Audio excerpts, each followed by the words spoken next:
Salut les amis et bienvenue dans cette vidéo de JCN en français. Attention avant toute chose, disclaimer, cette vidéo va à l'encontre de toutes les règles du style. On dit bien qu'il faut souffrir pour être beau. Aujourd'hui on va essayer quand même de conserver un peu de style, mais de voir comment améliorer le confort sur votre vélo en adaptant quelques réglages simples et peut-être deux petits conseils secrets.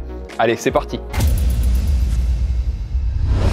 La première des choses, si vous voulez améliorer le confort de votre vélo, c'est de la logique. Et on va faire une chose simple, c'est éviter de faire ce que font les professionnels, qui ont une logique qui est à l'opposé de la nôtre, à savoir celle d'être le plus aérodynamique possible, et très souvent, ça va à l'encontre du confort. Évidemment, le but de tous les conseils que je vais vous donner, c'est de trouver le juste milieu qui vous correspond, et pourquoi pas d'aller un peu plus loin si vous avez par exemple un problème de dos ou une douleur en particulier.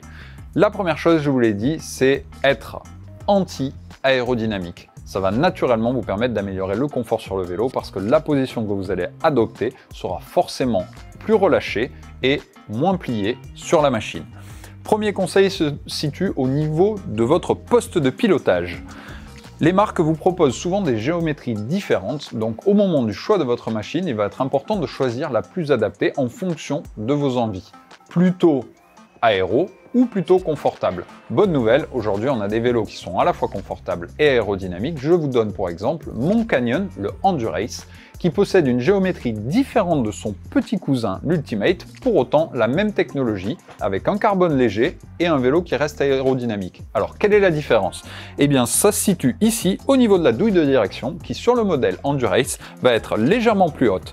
Bonne nouvelle, pour une fois, en plus d'être confortable, eh bien on va garder du style. Et je vous explique pourquoi. Parce qu'à la différence de Loïc sur son vélo que j'ai emprunté ici, eh bien moi ça me permet de ne pas avoir deux bagues qui dépassent et de couper mon pivot à ras. C'est plus joli, n'est-ce pas?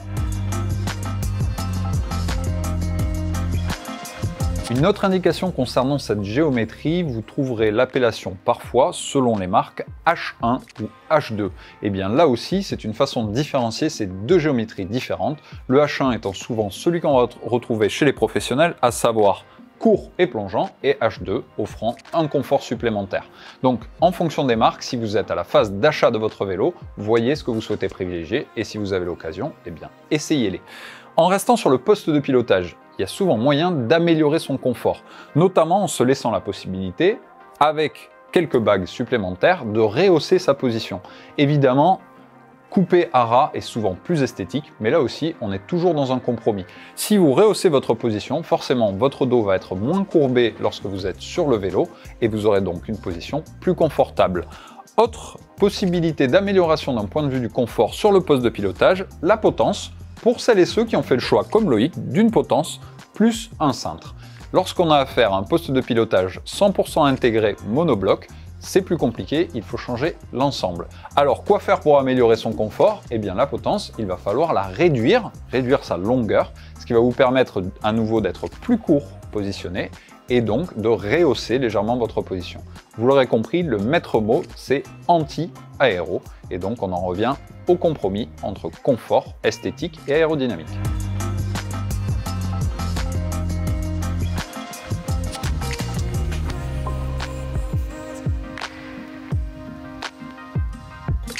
J'ai oublié un dernier point qui démontre que les professionnels aussi s'intéressent forcément au confort.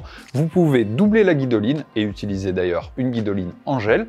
Julien Lafilippe notamment est connu pour utiliser cette technique que certains vous diront inesthétique, mais en tout cas ça rajoute du confort, notamment si vous roulez sur les pavés ou sur un bitume un petit peu déformé. On passe à un autre point d'appui sur la machine qui forcément va influencer le confort. Évidemment, je veux parler de la selle.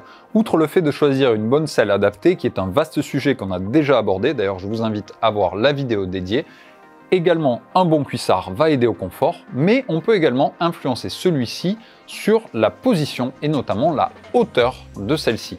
Les professionnels sont là aussi connus pour utiliser une hauteur optimisée, qui est souvent haute par rapport à la possibilité d'un amateur ou d'un cyclotouriste au quotidien.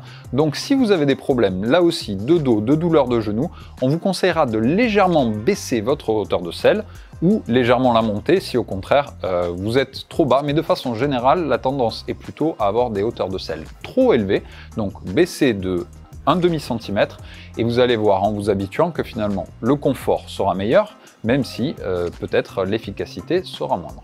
Enfin, un dernier point de contact, cette fois-ci non pas entre vous et la machine, mais entre la machine et le sol, ce sont les pneumatiques. Et là, forcément aussi, ils vont influencer votre rendement et votre confort, et il va falloir trouver un compromis entre les deux.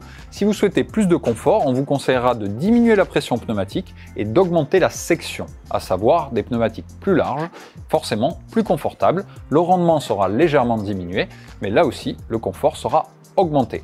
Enfin, le dernier conseil que je peux vous donner, c'est celui d'éviter tout accessoire farfelu qui vont vous rajouter plusieurs centimètres de gel sur une selle qui est déjà pas forcément à votre morphologie, mais plutôt de privilégier une bonne étude posturale si vous avez des problèmes de douleurs persistantes. Et pour ça, rendez-vous chez votre marchand de cycle favori.